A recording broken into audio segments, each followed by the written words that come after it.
बदल जाएगी। देखना आग इसको भी लग जाएगी।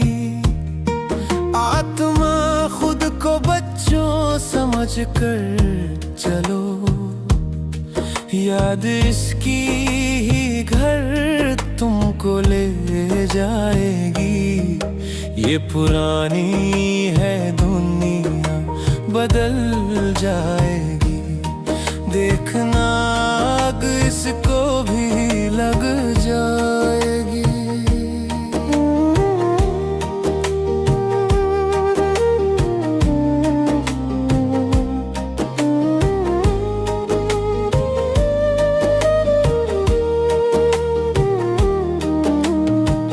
मन को बाबा में बच्चों लगाओ जरा,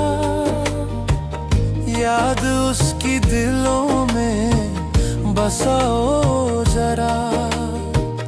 जो सुनाते हैं बाबा वो भूलो नहीं, ये पढ़ाई तुम्हारे ही काम आएगी। ये पुरानी है दुनिया बदल जाएगी। देखना आग इसको भी लग जाएगी।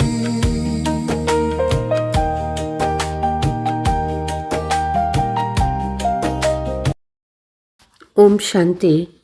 మురళీ డేట్ 15/12/2025. మధురమైన పిల్లలారా, ఇప్పుడు మీరు ఆత్మీక తండ్రి ద్వారా ఆత్మీక డ్రిల్లు నేర్చుకుంటూ ఉన్నారు. ఈ డ్రిల్లు ద్వారానే మీరు ముక్తిధామము శాంతిధామంలోకి వెళ్ళిపోతారు. ప్రశ్న: తండ్రి పిల్లలతో పురుషార్థం చేయిస్తూ ఉంటారు, కానీ పిల్లలు ఏ విషయంలో చాలా ఖచ్చితంగా ఉండాలి? జవాబు: పాత ప్రపంచానికి అగ్గి అంటుకునే ముందే తయారుగా ఉండాలి. స్వయాన్ని ఆత్మగా భావించి తండ్రి స్మృతిలో ఉండి తండ్రి నుండి పూర్తిగా వారసత్వం తీసుకోవటంలో చాలా స్ట్రిక్ట్గా ఉండాలి. పాస్ అవ్వకుండా ఉండరాదు. ఆ విద్యార్థులు పాస్ అవ్వకుంటే అనవసరంగా 1 సంవత్సరం వృధా అవుతుందని చాలా పశ్చాత్తాపపడతారు. చదువుకుంటే ఏం పోయిందని కొంతమంది అంటారు, కానీ మీరు చాలా స్ట్రిక్ట్గా ఉండాలి. చాలా ఆలస్యం అయిపోతుందని టీచర్ అనరాదు. ఓం శాంతి. ఆత్మీక తండ్రి ఆత్మీక పిల్లలకు ఆత్మీక పాఠశాలలో ఆదేశం ఇస్తూ ఉన్నారు, లేక పిల్లలకు డ్రిల్లు నేర్పిస్తూ ఉన్నారని కూడా అనొచ్చు. టీచర్సు ఆదేశం ఇస్తున్నారు లేక డ్రిల్లు నేర్పిస్తారు కదా, అలా ఆత్మీక తండ్రి కూడా పిల్లలకు నేరుగా చెప్తూ ఉన్నారు. ఏమని చెప్తూ ఉన్నారు? మన్మనాభవ. వారు అటెన్షన్ ప్లీజ్ అన్నట్లు తండ్రి మన్మనాభవ అని అంటారు. ప్రతి ఒక్కరూ తమపై తాము దయ చూపించుకోవటం తండ్రి అంటూ ఉన్నారు. పిల్లలు నన్నొక్కరినే స్మృతి చెయ్యండి, అశరీరిగా అవ్వండి. ఈ ఆత్మీక డ్రిల్లుని ఆత్మలకు ఆత్మీక తండ్రి మాత్రమే నేర్పిస్తారు. వారు సుప్రీం టీచరు, మీరు సహాయక టీచరు. మీరు కూడా అందరికీ స్వయాన్ని ఆత్మగా భావించి తండ్రిని స్మృతి చెయ్యమని చెప్తారు. దేహీ అభిమానిగా అవ్వండి. మన్మనాభవకు అర్థం కూడా ఇదే. పిల్లల కళ్యాణం కొరకు డైరెక్షన్ ఇస్తారు. స్వయం వారు ఎవరి వద్ద నేర్చుకోలేదు. ఇతర టీచర్లైతే మొదట వారు నేర్చుకున్న తర్వాత ఇతరులకు నేర్పిస్తారు. వీరు ఏ పాఠశాల మొదలైన వాటిలో చదివి నేర్చుకోలేదు. వీరు కేవలం నేర్పించువారే. వారంటూ ఉన్నారు, నా ఆత్మలైన మీకు ఆత్మీక డ్రిల్లు నేర్పిస్తాను. వారంతా దేహదారి పిల్లలకు దేహ సంబంధమైన డ్రిల్లు నేర్పిస్తారు. వారు ఆ డ్రిల్లు మొదలైనవి కూడా శరీరంతోనే చేయాల్సి పడుతుంది. ఇందులో అయితే శరీరం మాటే లేదు. తండ్రి అంటూ ఉన్నారు, నాకు శరీరం ఏదీ లేదు, నేను డ్రిల్లు నేర్పిస్తాను. ఆదేశాన్ని ఇస్తాను. డ్రామా ప్లాన్ అనుసారం వారిలో డ్రిల్ నేర్పించే పాత్ర నిండి ఉంది, సర్వీస్ నిండి ఉంది. వారు డ్రిల్ నేర్పించేందుకు వస్తారు. మీరు తమో ప్రధాన నుండి సతో ప్రధానంగా అవ్వాలి.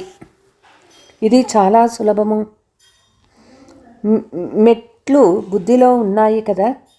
84 జన్మల చక్రంలో తిరిగి ఎలా కిందకి చేరుకున్నారో మీ బుద్ధిలో ఉన్నది. ఇప్పుడు తండ్రి అంటూ ఉన్నారు, మీరు వాపస్ ఇంటికి వెళ్ళాలి. ఈ విధంగా ఎవ్వరూ తన శిష్యులకు కానీ విద్యార్థులకు కానీ ఆత్మీక పిల్లలారా ఇప్పుడు ఇంటికి వెళ్ళాలి అని చెప్పరు. ఆత్మీక తండ్రి తప్ప ఇతరులెవ్వరూ అర్థం చేయించలేరు. మనం ఇప్పుడు వాపస్ ఇంటికి వెళ్ళాలని, ప్రపంచమంతా ఇప్పుడు తమో ప్రధానంగా ఉందని పిల్లలు అర్థం చేసుకున్నారు. మనము సతో ప్రధాన ప్రపంచానికి అధికారులుగా ఉండేవారము. 84 జన్మల చక్రం తిరిగి తమో ప్రధాన ప్రపంచానికి అధికారులుగా అయ్యాము. ఇక్కడంతా దుఃఖమే దుఃఖమున్నది. తండ్రిని దుఃఖహర్త సుఖకర్త అని అంటారు. అంటే తమో ప్రధానం నుండి సతో ప్రధానంగా చేయువారు ఒక్క తండ్రి మాత్రమే. మనము చాలా సుఖం చూశామని పిల్లలు మీరు భావిస్తారు. రాజ్యం ఎలా పాలించామో అది గుర్తులేదు, కానీ లక్ష్యం ఎదురుగానే ఉన్నది. అది పుష్పాల ఉద్యానవనము. ఇప్పుడు మనం ముళ్ళు నుండి పువ్వులుగా అవుతున్నాము. నిశ్చయం ఎలా చేసుకోవాలని మీరు అనరు. ఓ సంశయం ఉన్నట్లయితే వినశ్యంతి. పాఠశాల నుండి బయటకు వెళ్తే చదువు నిలిచిపోతుంది, పదవి కూడా నాశనమైపోతుంది, చాలా నష్టం జరుగుతుంది, ప్రజల్లో కూడా తక్కువ పదవి లభిస్తుంది. సతో ప్రధాన పూజ్య దేవీ దేవతలుగా అవ్వడమే ముఖ్యమైన విషయము. ఇప్పుడు ఇంకా దేవతలుగా లేరు కదా. బ్రాహ్మణులైన మీకు ఇదంతా అర్థమయ్యింది. బ్రాహ్మణులే వచ్చి తండ్రి నుండి ఈ డ్రిల్లు నేర్చుకుంటారు. లోపల ఖుషీ కూడా ఉంటుంది.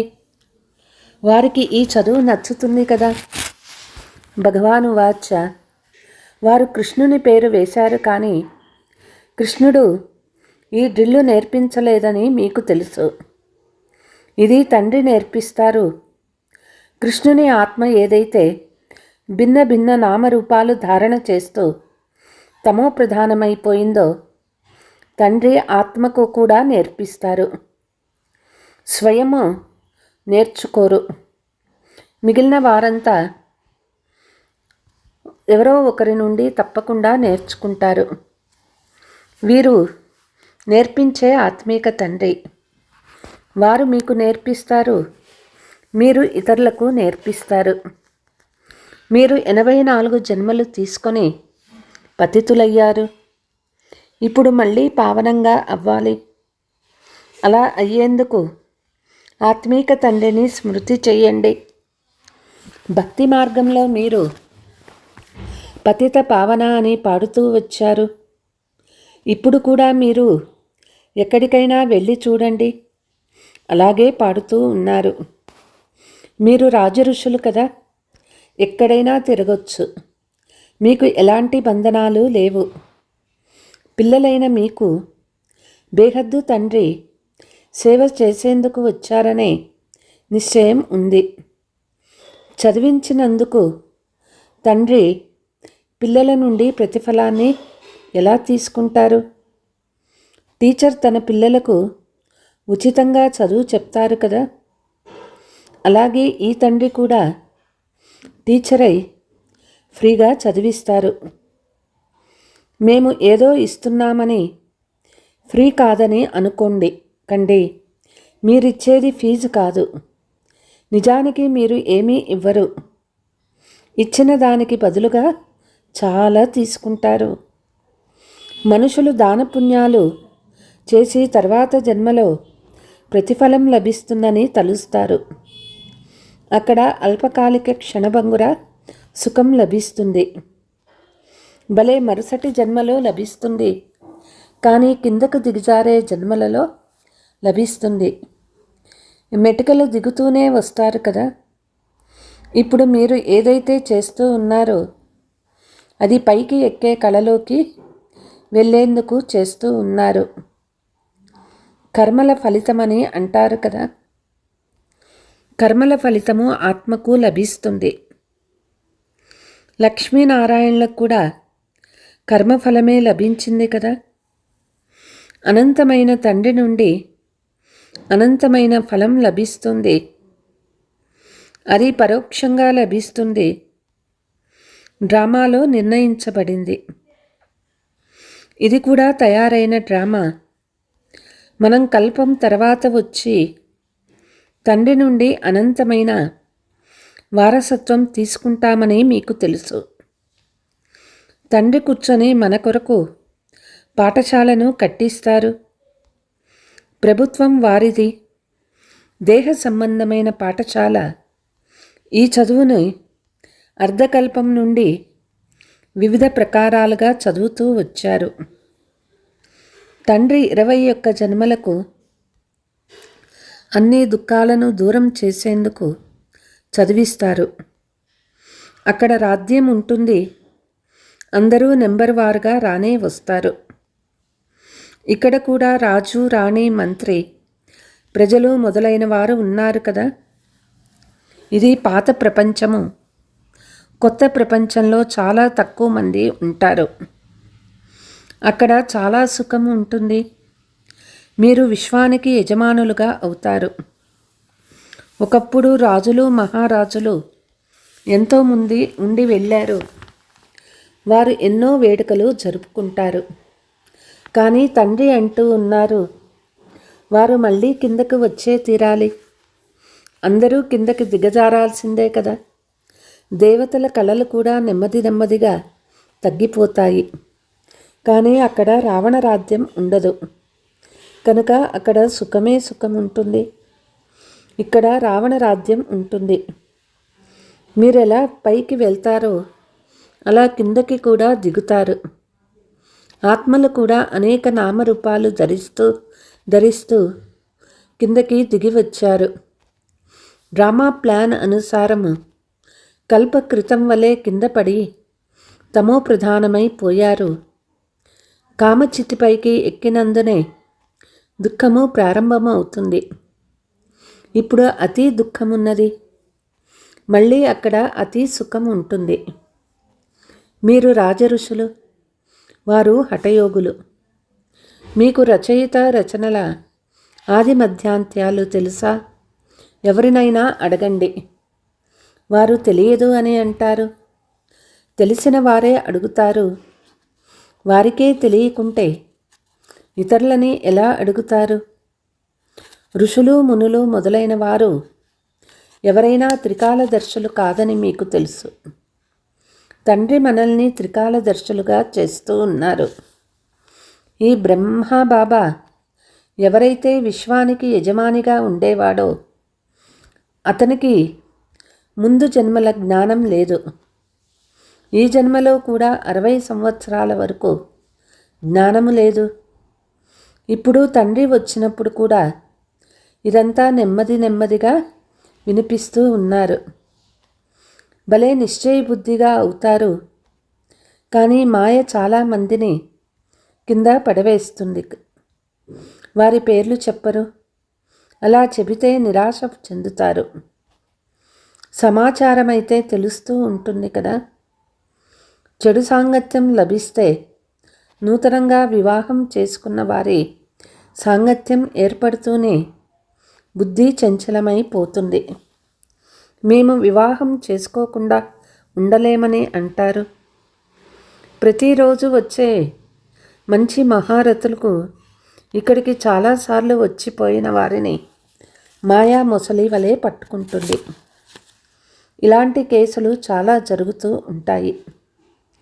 ఇప్పుడు ఇంకా వివాహమైపో ఉండదు. వారిని కూడా మాయ నోటిలో వేసుకొని మింగుతూ ఉంటుంది. స్త్రీ అనే మాయ లాగుతూ ఉంటుంది. వచ్చి మొసలి నోట్లో పడతారు. నెమ్మదిగా మింగేస్తుంది. అజాగ్రత్తగా ఉండి చూస్తూనే చంచలమైపోతారు. ఒక్కసారి పైనుండి కందకంలోకి పడిపోతామని భావిస్తారు. కుమార్ చాలా మంచివాడు కానీ పాపం వెళ్ళిపోయాడని అంటారు. నిశ్చితార్థం అవుతూనే చనిపోయాడు. తండ్రి అయితే సదా జీవించి ఉండమని పిల్లలకు సదా వ్రాస్తూ ఉంటారు. మాయ తీవ్రంగా దాడి చేస్తుందని తెలుపుతూ ఉంటారు. శాస్త్రాలలో కూడా ఈ విషయాలు కొన్ని ఉన్నాయి. ఇప్పటి విషయాలే తర్వాత మహిమ చేయబడతాయి కనుక మీరు పురుషార్థం చేయిస్తారు.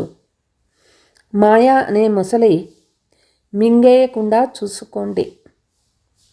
మాయ రకరకాలుగా పట్టుకుంటోంది. ముఖ్యమైనది కామము, మహాశత్రువు. ఈ విషయంలో చాలా జాగ్రత్త వహించాలి. పతిత ప్రపంచం నుండి పావన ప్రపంచంగా ఎలా తయారవుతూ ఉందో మీరే చూస్తారు. తికమక పడే మాటే లేదు. స్వయాన్ని ఆత్మగా భావించి తండ్రిని స్మృతి చేసినందున అన్ని దుఃఖాలు దూరమైపోతాయి. పతిత పావనుడు ఆ తండ్రి ఒక్కరే. ఇది యోగ బలము. భారతదేశ ప్రాచీన రాజయోగము చాలా ప్రసిద్ధి చెందింది.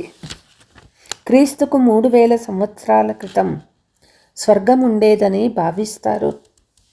అనగా వేరే ధర్మమేది ఉండదు. ఎంత సులభమైన విషయము, కానీ అర్థమే చేసుకోరు. రాజ్యాన్ని మళ్ళీ స్థాపన చేసేందుకు తండ్రి వచ్చారని ఇప్పుడు మీకు తెలుసు. 5000 సంవత్సరాల క్రితం కూడా శివబాబా వచ్చారు. ఇప్పుడు ఇస్తున్నట్లు అప్పుడు కూడా ఇదే జ్ఞానం ఇచ్చి ఉంటారు. తండ్రి స్వయంగా చెప్తూ ఉన్నారు, కల్పకల్పము సంగమ యుగంలో సాధారణ శరీరంలో వచ్చి రాజయోగం నేర్పిస్తాను. మీరు రాజఋషులు. బాబా వచ్చినప్పటి నుంచి బాబా వద్ద ఉన్నారు, చదువుకుంటూ ఉన్నారు, సేవ చేస్తూ ఉన్నారు. अच्छा, मीठे मीठे सिकीलते बच्चों प्रति मात पिता बाप दादा का याद प्यार और गुड मॉर्निंग. रूहानी बाप की रूहानी बच्चों को नमस्ते. हम रूहानी बच्चों की रूहानी मात पिता बाप दादा को याद प्यार गुड मॉर्निंग नमस्ते नमस्ते.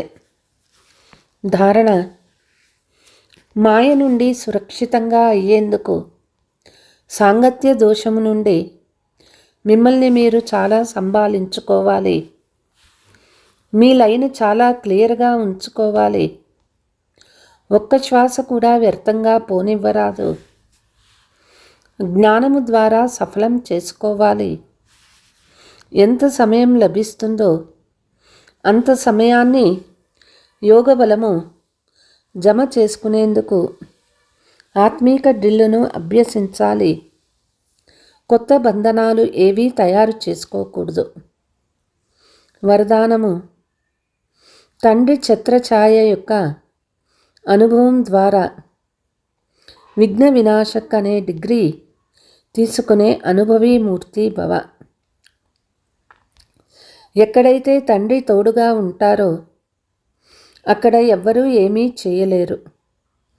తోడుగా ఉండే ఈ అనుభవమే ఛత్రఛాయగా అవుతుంది.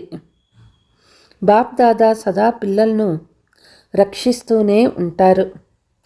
పరీక్షలు మిమ్మల్ని అనుభవిగా చేసేందుకు వస్తాయి. అందువల్ల ఈ పరీక్షలు తరువాత తరగతి తీసుకెళ్లేందుకు వస్తాయి. సదా భావించాలి. దీని ద్వారానే సదా కొరకు విఘ్న వినాశక్ యొక్క డిగ్రీ మరియు అనుభవీ మూర్తిగా తయారయ్యే వరదానం లభిస్తుంది. ఒకవేళ ఇప్పుడు ఎవరైనా కొంచెం గలాట చేసినా లేక విఘ్నం కలిగించిన వారు మెల్లమెల్లగా చల్లబడిపోతారు. స్లోగన్: ఎవరైతే సమయానికి సహయోగి అవుతారో వారికి 1కి 16 రెట్లు ఫలం లభిస్తుంది. అవ్యక్త సూచన: ఎలాగైతే చూడడం, వినడం, వినిపించడం ఈ విశేష కర్మలు సహజంగా అభ్యాసంలోకి వచ్చేశాయో అలా కర్మాతీతంగా అయ్యే స్థితి అంటే కర్మను సర్దుకునే శక్తి ద్వారా అకర్మీగా అనగా కర్మాతీతంగా అయిపోండి. 1 కర్మ అధీన స్థితి, 2 కర్మ అతీత స్థితి అంటే కర్మ అధికారాల స్థితి. కర్మేంద్రియ జీత్ స్వరాధ్య అధికారి అయి రాజునైన నారాధ్య కార్యవ్యవహారాలు మంచిగా నడుస్తూ ఉన్నాయా అని చెకింగ్ చేసుకోండి. అచ్చా, ఓం శాంతి.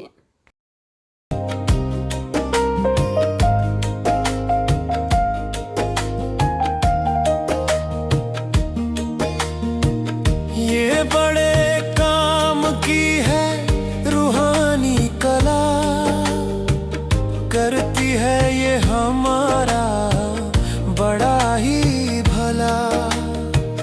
रोज खुद को समझते रहो आत्मा, जिंदगी आपकी फिर सुधर जाएगी। ये पुरानी है दुनिया बदल जाएगी, देखना आग इसको भी लग जाएगी।